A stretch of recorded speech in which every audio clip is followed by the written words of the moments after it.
लोकसभा चुनाव के नतीजों के बाद से ही महाराष्ट्र की सियासत गरमाई हुई है। महाराष्ट्र में एनडीए को मिली हार के बाद से फूट की खबरें सामने आ रही हैं। सभी दल एक दूसरे को हार का जिम्मेदार मान रहे हैं। हाल ही में अजित पवार ने बीजेपी को चेतावनी दी थी।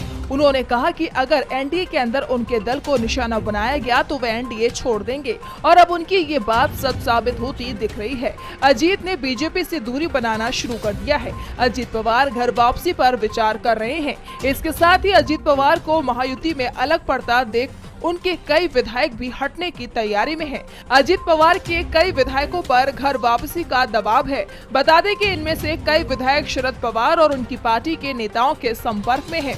विधायक घर वापसी की तैयारी कर रहे हैं। ऐसे में शरद पवार ने भी साफ कर दिया है कि विधायकों की घर वापसी के विरोधी नहीं है। जिनकी वापसी से पार्टी को फायदा होगा उनका स्वागत है। लेकिन शरद पवार ने ये भी साफ कर दिया है कि वो उन लोगों को स्वीकार नहीं करेंगे जिनसे पार्टी को नुकसान होगा।